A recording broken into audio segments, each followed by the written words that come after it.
Speaking of NFL, they call it Black Monday. I've always been opposed to that label. I can't stand it, but nevertheless, it is what it is. And there were several firings. The general manager for the Carolina Panthers, Scott Fitterer, was fired. He deserved it. Didn't get the job done. Watch the Commanders coach, Ron Rivera. He got fired. That was a foregone conclusion months ago. We know how awful the Commanders, the Commodores with Lionel Richie, the Commanders. We all know how awful they have been, and Ron Rivera just simply had to go. There's been 18 consecutive years that there's been a new division crown, a new division champion in the NFC East, and Washington has rarely been one of those teams to win the champion, to win the conference, the division. I'm sorry, and so it's time for a change. And with Josh Harris as the new owner, with guys like Magic Johnson, as a part owner, helping to influence some of his decision making, with him now hiring the architect for the Golden State Warriors, the one and only Bob Myers, my colleague. On NBA Countdown for ABC, for ESPN as well.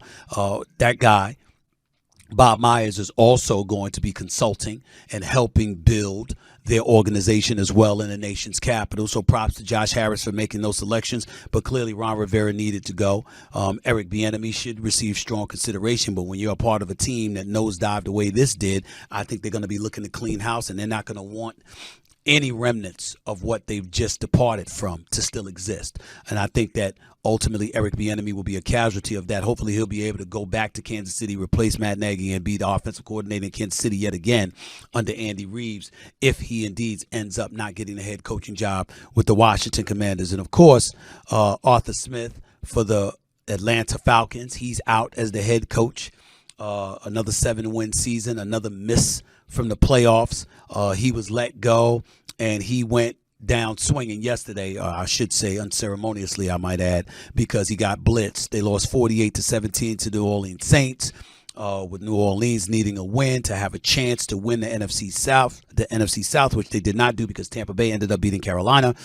But nevertheless, Arthur Smith made news yesterday because he got in the face of Dennis Allen, because up 41-17, the New Orleans Saints from like the 1 or the 2 yard line ran it in for a touchdown to pile up the score. And Arthur Smith was incredibly insulted by that. You could read his lips, and you could see him going up to Dennis Allen and saying, first, that's bullshit. And what was that? That's bullshit. That's fucking bullshit. Blah, blah, blah, blah, blah. You heard all of that. You saw all of that. Dennis Allen, because the initial reaction I had was, what a classless move to be up 41-17 and still running up the score. You should be ashamed of yourself. But Dennis Allen came in the post-game news conference, apologized to the Atlanta Falcons, apologized to Arthur Smith, and acknowledged that they were supposed to be in victory formation, and his players, led by Jameis Winston, a backup, decided to do something differently. And Jameis Winston literally supported and verbalized what his thoughts were in terms of the players overruling the coach and choosing to do what they did because they wanted to get one of their teammates a touchdown who hadn't had Jamal Williams a touchdown. He hadn't had a touchdown all year, and they wanted to get him a touchdown, and that was what happened. And as I said on First Take this morning, and I'll say it again here today, even though I didn't say it nearly as emphatically as my man Shannon Sharp did on First Take this morning, Jameis Winston, he said he'd cut Jameis Winston immediately. And I don't disagree with him. How the hell are you a reserve and you go sit up there and say we overruled the coach? What drug was he sniffing? He should immediately be exiled from the Saints roster. And Dennis Allen, you might as well quit because you're going to be fired. You have no control over the team. You've been a coach for 2 seasons succeeding Sean Payton. You won 7 games last year. You won 9 games this year. It was a winning record, but you still didn't make the playoffs. You still didn't win your own division. And when you look at it from that perspective, and you've got players publicly admitting with microphones and cameras in front of them that they usurped your authority, that they overruled you, that they ignored your directive and did what they wanted to do, you have no control over the team. You have no control.